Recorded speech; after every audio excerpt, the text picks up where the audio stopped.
शुभ उपरांत आपका हमारे चैनल कन्वर्जन जोन ई साइकिल में हम आपका पुनः स्वागत करते हैं। आज हम आपको ईवी कैलकुलेशन के विषय जानकारी देने वाले हैं। अगली बार हमने आपको इन डिटेल इन्फॉर्मेशन दी थी कंपोनेंट्स की, अब हम आपको ईवी कैलकुलेशंस के विषय जानकारी देने वाले हैं। तो हमारे आगे के वीडियो देखिएगा, इससे आपको आपकी साइकिल बनाने में मदद होगी। आज आपको ईवी कैलकुलेशन जो होती है वो सबके विषय आपको बताने जा रहे हैं, तो ध्यान से सुनिएगा और देखिएगा। और जो नहीं समझ आया, नहीं प्रश्न हो तो आप उसको कमेंट में पूछ सकते हैं। सबसे पहले होता है एवरेज पावर कैलकुलेशन। जो एवरेज पावर कैलकुलेशन होता है, इसके अंदर क्या होता है कि एवरेज पावर कैलकुलेशन जो होती है व्हीकल का परफॉर्मेंस बताता है। ये क्या होता है कि मिनिमम पावर रेटिंग जो इलेक्ट्रिक मोटर दे रही है इलेक्ट्रिक व्हीकल को, उसको हम एवरेज पावर कैलकुलेशन कह सकते हैं। इसके अंदर क्या होता है, इतने पैरामीटर्स इसके अंदर होते हैं। एक तो acceleration, maximum speed, maximum torque और मैक्सिमम पावर। एक्सेलरेशन कितने, वो क्या होता है कि मतलब कितना उसको मतलब कितने से कितना जा रही है, और होता है मैक्सिमम स्पीड यानी कितनी हाईएस्ट स्पीड है। मैक्सिमम टॉर्क यानी मतलब उससे कितना बल लगाया जा रहा है, और मैक्सिमम पावर यानी उसके अंदर कितना मैक्सिमम पावर जाता है। मोस्ट कॉमन पैरामीटर जो इसमें होता है एक्सेलरेशन और वेलोसिटी, जो एक व्हीकल गिवन टाइम में अचीव कर ले। जैसे पहला एग्जांपल इसका लेते हैं, जैसे एक साइकिल का या कोई व्हीकल का वेट है 150 केजी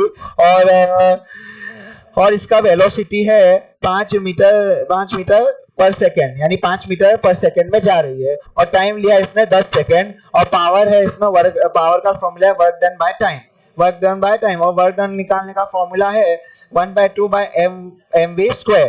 तो mv स्क्वायर को इधर t के लेंगे तो 1/2 का, तो हाफ को इंटू करेंगे मास 150 इंटू 5 वेलोसिटी, और स्क्वायर है इंटू 5, यानी फिर से इंटू 5 चलेंगे, यानी इसको 10 भी ले सकते हैं, डिवाइडेड बाय 10 क्योंकि टाइम इतना लिया। तो अपने को पावर कितना मिला 187.5, यानी जो मोटर की रेंज अवेलेबल होगी 250 वॉट।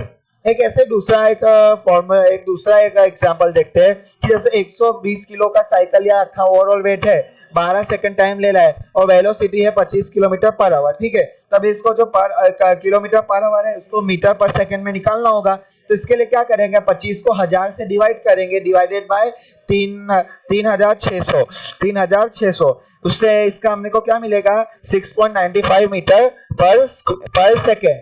ठीक है, तो अब उसका एवरेज पावर निकालने का वही फॉर्मूला रहेगा 1/2 इंटू 120 इसका मास इंटू इसका वेलोसिटी इतना, उसका स्क्वायर इन डिवाइडेड बाय 12, यानी ओवरऑल टाइम कितना, तो कितना हुआ 241 वॉट। यानी इसकी नेक्स्ट लाइन हमने यहाँ भूल करे 241 लिखा, पर इसकी भी 250 या 241 वॉट तक की मोटर ले सकते हैं।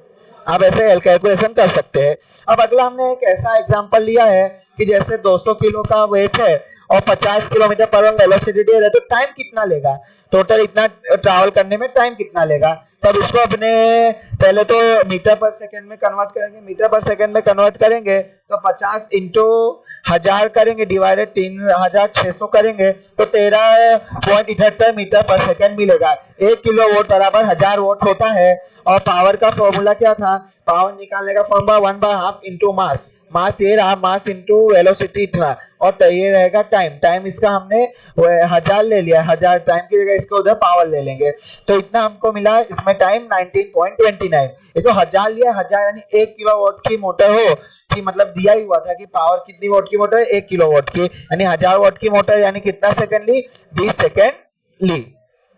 अब अगला देखते हैं, तो इसका इलेक्ट्रिसिटी बिल और कॉस्ट पर मीटर किलोमीटर कितना जाता है। एक तो समझ जाइए कि जैसे 24 वोल्ट 18 एएच की हमारी बैटरी है, उसका हम इतना करेंगे तो इंटू करेंगे तो एनर्जी कितनी मिलेगी 432 वाट।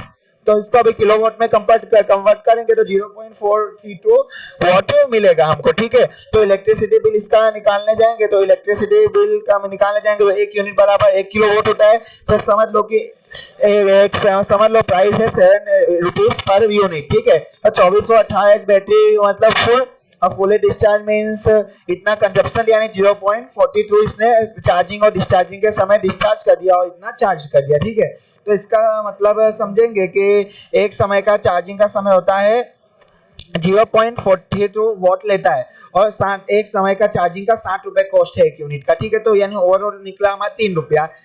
और समझ लो कि जैसे 50 किलोमीटर चलती है हमारी साइकिल, तो 3 को 50 से डिवाइड करेंगे, यानी 1 किलोमीटर के लिए होगा 0.06 पैसा। अब अगला बैटरी चार्जिंग टाइम पे। बैटरी चार्जिंग टाइम क्या होता है कि मतलब कितना रेट ऑफ करंट वो चार्जिंग में ले रही है। और मैक्सिमम रेट ऑफ चार्जिंग का पता चलता है कि कितना सी रेटिंग और कितना उसकी एज कैपेसिटी। हाईएस्ट सी रेटिंग बहुत जल्दी चार्ज करता है, जल्द से जल्द करता है।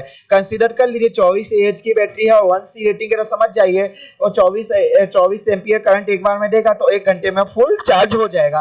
कंसीडर करिए कि 24 एज की बैटरी और 5 सी रेटिंग है, तो 15 मिनट में आपकी फुल बैटरी चार्ज हो जाएगी, क्योंकि एक घंटे में वो 96 एम्पियर देगा। ये अपने पावर इलेक्ट्रॉनिक्स कैपेसिटर सॉकेट के और केबल ये सब के ऊपर अपना निर्भर रहता है कि चार्जिंग टाइम कितना लगेगा। बैटरी की लाइफ साइकिल रिप्लेसमेंट कॉस्ट के विषय जानते हैं। बैटरी की लाइफ साइकिल होती है नंबर ऑफ चार्जिंग और डिस्चार्जिंग साइकिल के ऊपर आधारित रहती है। जैसे number of charging discharging cycle होगा कि वो काफी ज्यादा कैपेबल रहेगा और जितनी बार उसको डिस्चार्ज और चार्ज डिस्चार्ज करेगा इससे एक समय और बैटरी डेड हो जाएगी। तो टिपिकल जो लीड एसिड का लाइफ साइकिल 250 साइकिल है और 200 से 300 वेरी होती है, और लिथियम आयन का 600 साइकिल है जो 500 से 1000 साइकिल वेरी हो सकता है। बैटरी रिप्लेसमेंट कॉस्ट एक एक का निकाल। लीड एसिड का जैसे 250 साइकिल है, ठीक है, और 24 वोल्ट 18 एच है उसकी और 5000 रुपया उसकी प्राइस होती है। समझ लो एक बार में चार्ज होने में 50 किलोमीटर चल रही है, तो 250 बार चार्ज करेंगे तो 12500 किलोमीटर चली। ठीक है, 12500 किलोमीटर चली, यानी उसका एक बार रिप्लेसमेंट फिर कराए तो 5000 फिर से लगा, तो 5000 को 12500 से डिवाइड करेंगे तो एक बार का रिप्लेसमेंट कॉस्ट 0.4 निकल आएगा। और वही लिथियम आयन की बैटरी के लिए देखने जाए तो लिथियम आयन की बैटरी 800 बार चार्ज कर सकते हैं अपने, और 2418 एच की बैटरी 15000 की आती है, और वो इससे ज्यादा 60 किलोमीटर एक बार चार्ज होने पर चल सकती है, 60 किलोमीटर। तो समझ लीजिए कि 800 बार चार्ज कर सकते हो, 60 किलोमीटर एक बार में चलती है तो 48,000 किलोमीटर चल जाएगी। और समझ फिर से रिप्लेसमेंट करेंगे तो फिर से 15000 खर्चा होगा, तो 15000 को हम 48,000 से डिवाइड करेंगे तो एक बार रिप्लेसमेंट का 1 किलोमीटर का कॉस्ट कितना आ रहा है 0.3, जो लीड एसिड की बैटरी से अच्छा है। इसका क्या होता है, इसका कॉस्ट भी ऐसे देखा जाए तो लीड एसिड से कम लग रहा है, और इसके अंदर काफी सारे बेनिफिट्स है। कम वेट की होती है, सेल्फ डिस्चार्जिंग रेट होता है, हाई सी रेटिंग होती है लीड, और बाकी सभी प्रोडक्ट्स में इस्तेमाल होती है लीड एसिड की बैटरी की जगह। बैटरी रेंज इन किलोमीटर पर चार्ज, 1 किलोमीटर बैटरी रेंज कितनी रहेगी किलोमीटर में एक चार्ज पर। जैसे एक बार हमने चार्ज किया और 26 का उसका गियर है व्हील का और गियर रेशियो 0.8 है, तो स्पीड इन किलोमीटर और 36 की हमको मिलेगी। तो बैटरी रेंज होगा 1.71 आवर अगर 24 एच की बैटरी हम कैलकुलेट करें। तो 250 वोल्ट पीएमडीसी मोटर की रेटिंग होगी और 14 एम्पियर बैटरी का रेंज होगा, तो 24 × 14 करेंगे तो इतना 1.71 रेंज अपने को 1 आवर में मिलेगा। यानी डिस्टेंस ट्रैवल 1.71 में डिस्चार्ज होगा, यानी 36 किलोमीटर की अगर स्पीड से जाएंगे और 1 घंटे इसका बैटरी चलेगा तो समझ लीजिए आप 62.24 किलोमीटर कर सकते हैं, पर जो एक्चुअल आइडियल रेंज होती है वो 50 के आसपास दी हुई है। ठीक है, तो इसका रहेगा, यानी समझ लीजिए एक बार चार्ज होने में बैटरी 1 घंटे 71 मिनट्स तक रह सकती है, यानी समझ लीजिए ऑलमोस्ट 2 घंटे के आसपास आपका फुल चार्ज रहेगा। अब मोटर स्पेसिफिकेशन होते हैं, उसको हम ऐसा कह सकते हैं, मोटर स्पेसिफिकेशन उसका डिटेल डिस्क्रिप्शन उसके अंदर दिए गए फीचर्स। उसके मेन स्पेसिफिकेशंस क्या है, rated power, rated voltage, rated current, maximum current, no load speed, rated torque और एफिशिएंसी। ठीक है, तो सबसे पहले रेटेड पावर देते हैं। रेटेड पावर क्या होता है कि इसको ऐसे समझ सकते हैं, जो मैक्सिमम पावर है जो डिवाइस दे रहा है, उसके बाद जो इलेक्ट्रिक मोटर अप्लायंसेस ले रही है, उसके बाद कितने पे ऑपरेट हो रही है, कितने पे चल रही है बिना उसको डैमेज किए, उसको हम रेटेड पावर कह सकते हैं या आउटपुट पावर कह सकते हैं।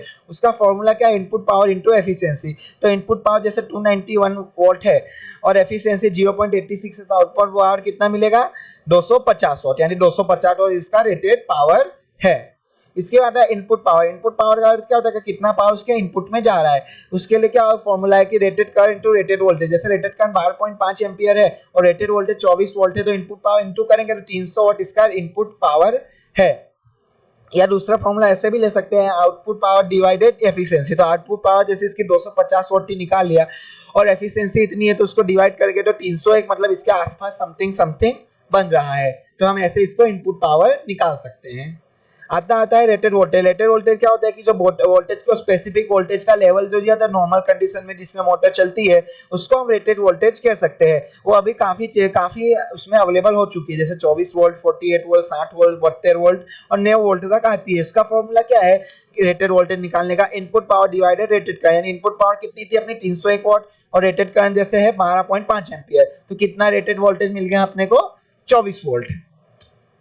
एफिशिएंसी, हाँ अब एफिशिएंसी बहुत मायने देती है कि कोई भी चीज में हम कितना इनपुट दे रहे हो अपने को बैक में आउटपुट कितना दे रहे हो उसको हम एफिशिएंसी ले सकते हैं।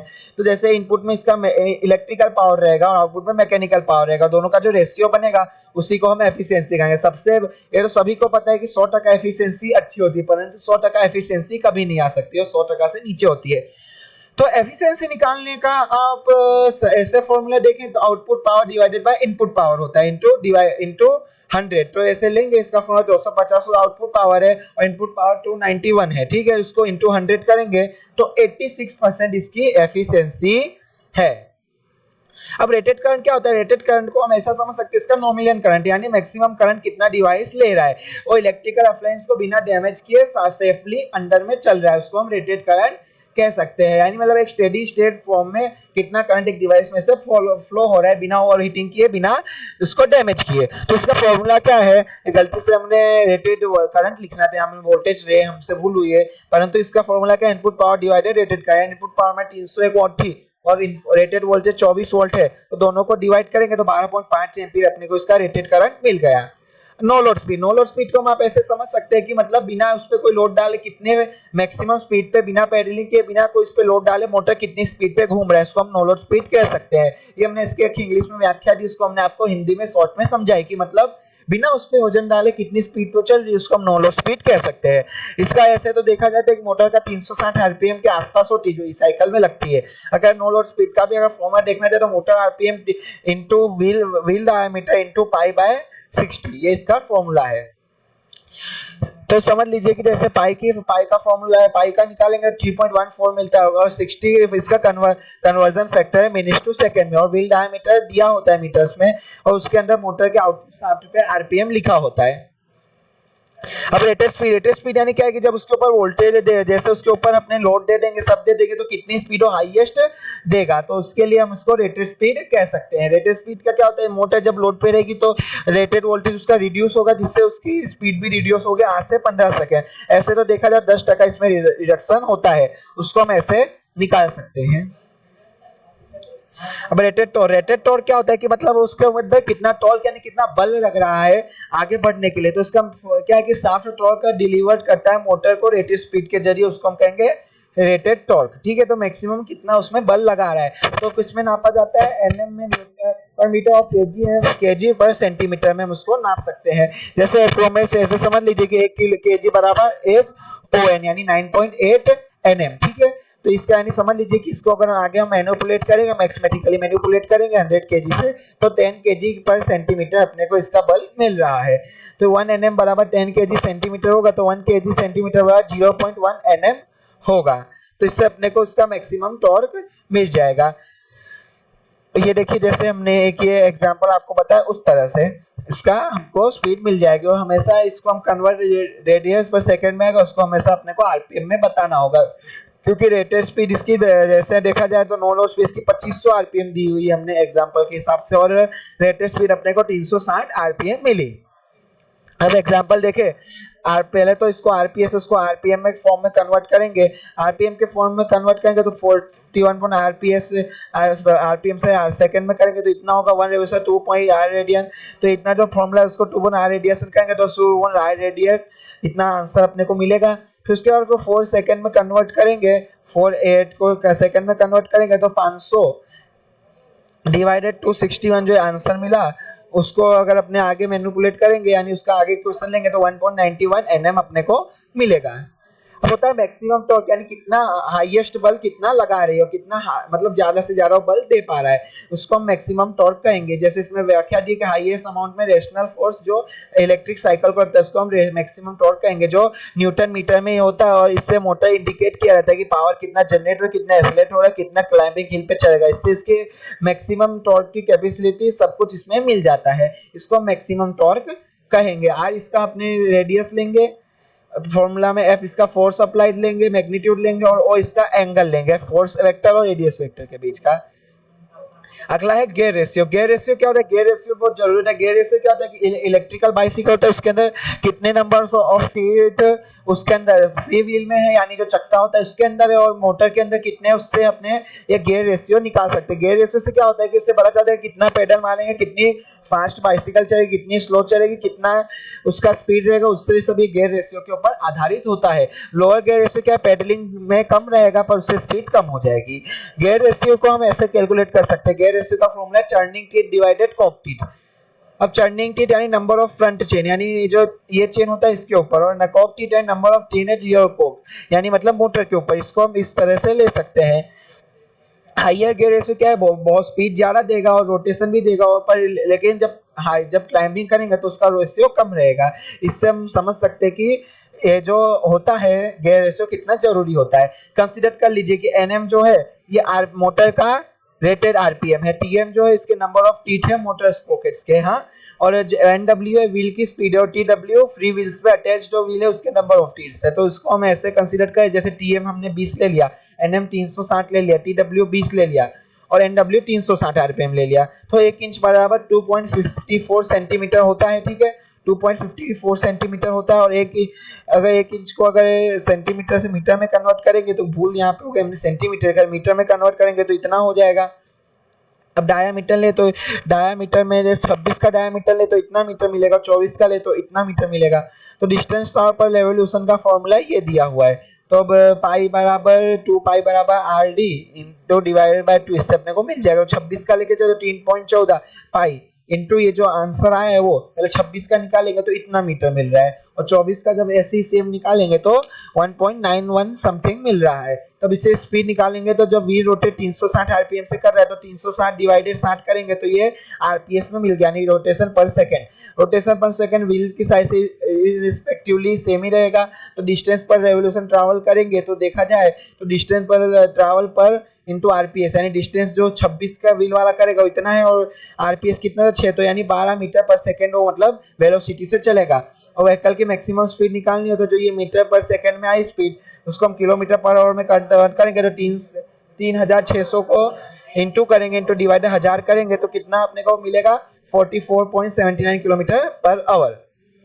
कंसीडर कर लीजिए कि लेस नंबर ऑफ टीथ है मोटर स्प्रोकेट में व्हील से कम है। ठीक है, तो टीएम है अपना 10 टी और एनएम है अपना 360 आरपीएम, टीडब्ल्यू है 20, और एक अपने मोटर का एक कंप्लीट रोटेशन में हाफ रेवोल्यूशन मान रहे हैं। ठीक है, व्हील का हाफ रेवोल्यूशन है, मोटर एक रेवोल्यूशन कंप्लीट करेगी, मोटर का व्हील का आधा ही होगा। तो इसका अपने ऐसे लेके फॉर्मूला, तो पहले जो 180 आरपीएम 360 को अपने डिवाइड करेंगे 10 से इंटू 10 करेंगे डिवाइडेड बाय 20 करेंगे तो अपने को 180 आरपीएम मिलेगा।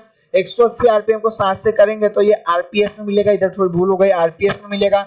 आरपीएस में मिलेगा तो 26 का लेके चलेंगे अपने डायामीटर, 26 का डायामीटर ये है इंटू 3 करेंगे तो ये अपने को मीटर पर सेकंड मिल गया। जब इसको किलोमीटर पर आवर में कन्वर्ट करेंगे तो अपने को 22.4 किलोमीटर पर आवर मिलेगा। इसमें क्या होगा कि जब गियर रेशियो कम होगा तो मैक्सिमम स्पीड रिड्यूस हो जाएगी और टॉर्क अच्छा मिलेगा। अब ऐसा कंसीडर कर लेवे कि मोटर के स्प्रोकेट करता है जो मतलब फ्री व्हील होता है उसके अंदर टीथ्स ज्यादा है, तो टीएम बराबर 20 है, एनएम बराबर 360 है, टीडब्ल्यू बराबर 10 है। ठीक है, तो मतलब व्हील स्पीड निकाले तो 720 आरपीएम में समझ लीजिए कि जब मोटर एक बार फरेगी तो व्हील का 2 चक्कर पूरा हो जाएगा। तो इससे 720 आरपीएम मिलेगा। 720 को 60 से डिवाइड करेंगे तो ये अपने को आरपीएस में 12 आरपीएस मिला। जब इसका 26 का लेके चलेंगे तो 12 करेंगे तो 24.88 मीटर पर सेकंड ऐसा कुछ अपने को मिलेगा। और जब इसको किलोमीटर पर आवर की स्पीड में निकालेंगे तो अपने को 89 किलोमीटर पर आवर की स्पीड मिलेगी, और ये पॉसिबल नहीं हो सकता। इसलिए ये एक बस हमने ऐसे धारणा बनाई थी कि हम इसको एक ऐसे कंसीडर कर सकते हैं। ठीक है, तो इसकी मैक्सिमम स्पीड ऐसे देखा जाए तो 25 से 30 किलोमीटर पर आवर की मिलती है 250 से 350 वॉट की मोटर पर। व्हील की साइज रिड्यूस होगी तो मैक्सिमम स्पीड मिलेगी, और जो मैक्सिमम स्पीड रिड्यूस होगी और जो टॉर्क होगा वो कम लगेगा। वहीं हायर टॉर्क चाहिए तो अपने को गियर रेशियो कम करना पड़ेगा, व्हील छोटा होना चाहिए, इससे अपने को मैक्सिमम स्पीड मिलेगी। तो इससे क्या होगा, अपना जो टॉर्क होगा वो पुअर हो जाएगा। एक ये स्टैंडर्ड लेके चलते कि मतलब जो आम तौर पे होता है तो स्टैंडर्ड ऐसे लेते हैं कि 13 टीएम है, एनएम अपना 360 आरपीएम है, टीडब्ल्यू 16 है। तो अब इसको जो आरपीएम है इसको आरपीएम से आरपीएस में कन्वर्ट करेंगे तो ये अपने को ये मिलेगा, इसका ये फॉर्मूला मिला। उसको 26 को जो डायमीटर निकला था उससे ये जो आया आंसर आरपीएस का उसको करेंगे 10.11 मीटर पर सेकंड मिलेगा। जब इसको किलोमीटर पर आवर में करेंगे तो अपने को स्पीड मिल जाएगी 36.39 किलोमीटर पर आवर। अब बैटरी स्पेसिफिकेशन की तरफ आगे बढ़ते हैं। बैटरी क्या होती है, बैटरी क्या, और जो केमिकल एनर्जी होती है बैटरी उसको क्या करती है, एक्टिव मटेरियल्स को डायरेक्टली कन्वर्ट करती है इलेक्ट्रिकल एनर्जी में से। इलेक्ट्रोकेमिकल ऑक्सीडेशन रिएक्शन के जरिए अपने को इलेक्ट्रिक पावर देती है। इसके अंदर रिएक्शन इन्वॉल्व होता है जो इलेक्ट्रॉन को वन मटेरियल से दूसरे मटेरियल में ट्रांसफर करती है। दो टाइप की बैटरी होती है, प्राइमरी बैटरी जो नॉन रिचार्जेबल होती है और एक होती है सेकेंडरी बैटरी जो रिचार्जेबल होती है। सेल के कौन कौन से पैरामीटर्स होते हैं, open circuit voltage, terminal voltage, discharge capacity, internal resistance, surface temperature, SOC state of charge, state of energy और स्टेट ऑफ हेल्थ, ये सब उसके सेल के पैरामीटर्स होते हैं। नॉमिनल वोल्टेज क्या होता है, नॉमिनल वोल्टेज क्या होता है कि जो मैक्सिमम और मिनिमम वैल्यू के बीच का जो वोल्टेज अपने को उसमें मिलता है उसको हम नॉमिनल वोल्टेज कहते हैं। हमेशा बैटरी पे लिखा होता है, उसका यूनिट है वोल्ट। फुली चार्जिंग वोल्टेज क्या होता है कि मतलब कितना मैक्सिमम वोल्टेज उसके अंदर सेव हो सकता है, वो नॉमिनल वोल्टेज से हमेशा ज्यादा होता है। मैक्सिमम चार्जिंग वोल्टेज को हम फुली चार्जिंग वोल्टेज कहेंगे। फुली डिस्चार्जिंग वोल्टेज क्या होता है कि जब अपनी बैटरी फुली चार्ज कर ली फिर उसको यूज करने के बाद कितने पे डिस्चार्ज हो जा रही है, जैसे फुली चार्जेज 29 था और नॉमिनल वोल्टेज 24 है तो फुली डिस्चार्जिंग वो समथिंग 20 के रहेगा, वो हमेशा नॉमिनल वोल्टेज से कम रहेगा परंतु जीरो नहीं होगा। और इंटरनल रेजिस्टेंस क्या होता है कि जब भी कोई मैन्युफैक्चरर बैटरी बनाता है तो वोल्टेज परफॉर्मेंस के लिए उसके लोड करो के लिए उसके अंदर इंटरनल रेजिस्टेंस डालता है जो टर्मिनल वोल्टेज पे रहता है। वो हर कंपनी का अलग अलग होता है, मेनली वो इंटरनल होता है 0.02 से लेके 0.01 तक रहता है। पावर कैपेसिटी क्या होता है कि एक एनर्जी कितने बैटरी के अंदर स्टोर हो रही है जो वॉट आवर में अपने फाइंड कर सकते हैं। V इंटू आई यानी 24 वोल्ट इंटू 24 AH यानी कितने वॉट पावर अंदर वॉट हुई 576 वॉट, जिसका अपने मिली एम्पियर आवर यानी एम्पियर आवर में भी ले सकते हैं। ये जो 24 AH होता है इससे अपने पता चलता है कि कितना अंदर पावर से वॉट पावर एनर्जी स्टोर हो रही है बैटरी में, एक बैटरी में 1 घंटे में, इससे अपने को पता चल जाता है। बैटरी एम्पियर आवर कैपेसिटी, इसके अंदर क्या होता है कि जो एक अमाउंट में एनर्जी चार्ज होती है, जैसे एनएम समझ लीजिए 1 एम्पियर करंट उसके अंदर से 1 घंटे में फ्लो हो रहा है तो इसको ऐसे समझ सकते हैं 1 एच बराबर इंडिकेट करता है कि 1 घंटे में वहाँ हमको 1 एम्पियर करेगी। और समझ लीजिए दूसरा एग्जांपल लीजिए कि 12 एच की बैटरी यानी समझ लीजिए कि 12 एम्पियर अपने को 1 घंटे में देगी। समझ गए आप, इसका मतलब ऐसा कैलकुलेशन है, उसको हम एम्पियर आवर कैपेसिटी कह सकते हैं। स्टेट ऑफ चार्ज क्या होता है कि इससे अपने को पता चलता है कितने अमाउंट में बैटरी के अंदर चार्ज कितने अमाउंट में available. 0 means battery fully discharge हो गई, 100% मींस बैटरी फुली चार्ज हो गई है। ये बैटरी लेवल इंडिकेटर के रूप में इस्तेमाल किया जाता है। ये देखिए जैसे 13 वोल्ट फुल चार्जेज है, फिर धीरे धीरे कम होते चला जाएगा, 11 वोल्ट पर 10% हो गया, 0 वोल्ट पे 10.50% वोल्ट हो गया, 0% पे 10.50% वोल्ट हो गया। सी रेटिंग क्या होता है, इसके मतलब क्या होता है कि एक जो मतलब चार्जर सी रेटिंग क्या होता है कि मतलब 1 घंटे में कितना करंट ले पाएगा चार्जर से, उससे अपने को सी रेटिंग पता चलती है कि मतलब कितना चार्ज और डिस्चार्ज एक बैटरी में हो पा रहा है। तो समझ लीजिए बैटरी की कैपेसिटी 1 सी रेटिंग लिखिए यानी फुली मीनिंग मतलब फुल डिस्चार्ज वोल्ट 1 AH है यानी 1 घंटे में फुल चार्ज हो जाएगा। फिर अगर इसको कैलकुलेट कर तो AH डिवाइडेड बाय 1 आवर कर सकते हैं। जैसे 1 सी बराबर हो जाएगा 1 AH और 1 एम्पियर चार्ज और डिस्चार्ज होगा, और 0.5 सी यानी C2 मींस 1 AH मतलब 1 AH जो होगा वो 0.5 एम्पियर ही देगा, इससे 2 घंटा उसको चार्जिंग में लग जाएगा और फुली डिस्चार्ज होने में भी 2 घंटा लग जाएगा। ये अपने सी रेटिंग के जरिए पता कर सकते हैं। ये देखिए ऐसे जैसे 30 सी रेटिंग का होगा तो 2 मिनट में फुल चार्ज हो जाएगा, वहीं अगर 0.05 का होगा तो 20 घंटे लग जाएंगे। सबसे बेटर होता है 1 सी यानी 1 घंटे में fully charge. Lead acid battery क्या होता है, लीड एसिड बैटरी में सब्जेक्टेबल मेमोरी नहीं होती है, फ्लोट चार्ज होता है इसके अंदर और ये काफी लंबे समय तक नहीं चल पाती, इसमें काफी डैमेजेस आ सकते हैं, इसके अंदर रिटेंशन भी बहुत जल्दी आ जाता है, पर ये रिचार्जेबल बैटरी होती है। देखिए ऐसी ये लीड एसिड बैटरी और इसके अंदर कंपोनेंट्स कौन से होते हैं? पॉजिटिव इलेक्ट्रोड पे लीड पेरोक्साइड होता है, डार्क चॉकलेट में दिखता है, कलर में दिखता है और ब्राउन कलर में होता है। नेगेटिव इलेक्ट्रोड स्पंज होता है, एलईडी होता है, ग्रे कलर में होता है। और इसके अंदर इलेक्ट्रोलाइट्स में डिल्यूट सल्फ्यूरिक एसिड होता है, 31% सल्फ्यूरिक एसिड भरा होता है। इसके जैसे समझ लीजिए नॉमिनल वोल्टेज 3.7 होगा, 13 वोल्टेज फुल चार्ज होगा और फुली डिस्चार्ज वोल्टेज 11 होगा। और सॉरी यहाँ भूल हो गई, यहाँ पे अपने को लिखना था 12.7 वोल्ट, ये हमारे यहाँ भूल है। Lithium ion battery, lithium ion battery का आप ऐसे समझ सकते हैं कि जो लिथियम आयन बैटरी होती है, लिथियम आयन बैटरी का आप ऐसे समझ सकते हैं कि जो सबसे लाइटेस्ट मटेरियल होता है, बेस्ट इलेक्ट्रिक मैकेनिकल पोटेंशियल में काम आता है, इसकी डेंसिटी एनर्जी डेंसिटी अच्छी होती है, बैटरी बहुत अच्छे से इस्तेमाल कर सकते हैं, रिचार्जेबल होती है, बहुत ज्यादा अमाउंट में इस्तेमाल होती है, इसके अंदर मेमोरी इफेक्ट नहीं होता है, सेल्फ डिस्चार्ज होती है और इसके बेस्ट रिचार्जेबल बैटरी कही जाती है। और इसकी एफिशिएंसी जो होती है वो लीड एसिड से ज्यादा होती है। देखिए ऐसे दिखती है आपकी लिथियम आयन बैटरी। इसके अंदर पॉजिटिव इलेक्ट्रो पे लिथियम ऑक्साइड होता है जो एक्टिव मटेरियल होता है, नेगेटिव इलेक्ट्रो पे ग्रेफाइट होता है जनरली, और इलेक्ट्रोलाइट्स में से इथेलाइन कार्बोनेट होता है जो डाइलेक्ट्रिक कार्बोनेट से होता है। इसके अंदर लिथियम आयंस होते हैं। अब जैसे समझ लीजिए फुली चार्ज वोल्ट इसका 4.2 रहेगा, फुली डिस्चार्ज 2.8 रहेगा और 3.7 इसका नॉमिनल वोल्टेज रहेगा। सीरीज कनेक्शन में अगर अपनी बैटरी को अगर सीरीज कनेक्शन में वो करेंगे तो सीरीज कनेक्शन में करने से क्या फायदा होगा, इससे अपने को वोल्टेज दुगना मिलेगा। जैसे सीरीज कनेक्शन में क्या तो 12 वोल्ट की बैटरी को 24 वोल्ट अपने को मिल जाएगा, परंतु करंट सेम रहेगा। वहीं अगर पैरेलल कनेक्शन करेंगे तो इससे क्या होगा, तो जो 24 एएच की बैटरी होगी 48 एएच रहेगी, परंतु वोल्टेज उसका सेम रहेगा। ये फायदा होता है पैरेलल और सीरीज कनेक्शन करने से। अब लिथियम आयन बैटरी का एडवांटेज क्या होता है, ये हायर एनर्जी की डेंसिटी होती है, लॉन्ग लाइफ साइकिल होती है, सेल्फ डिस्चार्ज भी कम रहता है, फास्ट चार्जिंग होता है, वाइड रेंज में इस्तेमाल हो रहा है, कम वेट होती है, मेंटेनेंस कम होता है एवं एनवायरमेंटली फ्रेंडली होती है। और लीड एसिड के जैसे डिसएडवांटेज पहले हमने बताया था, उसकी एनर्जी डेंसिटी कम है, लिमिटेड लाइफ साइकिल है, मेंटेनेंस हमेशा चाहिए, लो डिस्चार्जिंग होता है, हैवी वेट की होती है, एनवायरमेंट कंसर्न होता है, लिमिटेड डेप्थ ऑफ डिस्चार्ज होता है, यानी लिमिटेड डेप्थ के बाद वो डिस्चार्ज हो जाती है और इसकी एफिशिएंसी भी कम हो जाती है। अब अपने को एस्टिमेशन करना हो इंटरनल रेजिस्टेंस का, उसका दो तीन फॉर्मूला होते हैं। सबसे पहला है इलेक्ट्रोमैकेनिकल इंपीडेंस स्पेक्ट्रोस्कोपी EIS।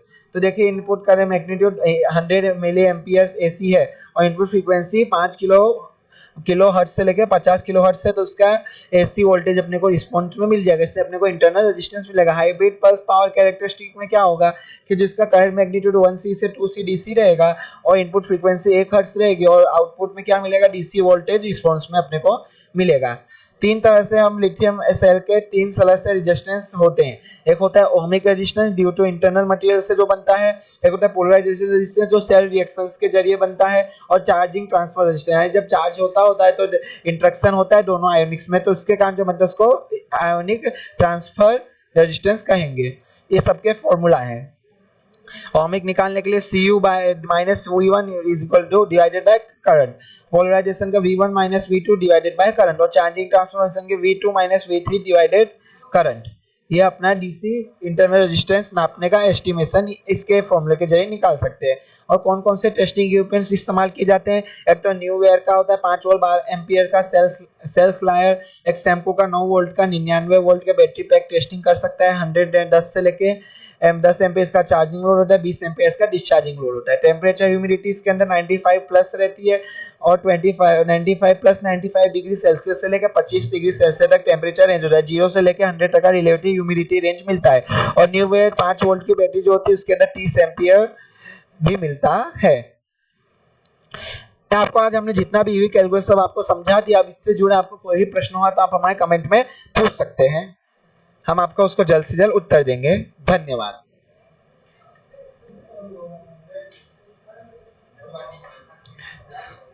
धन्यवाद। अब इसी के साथ अब आगे आपको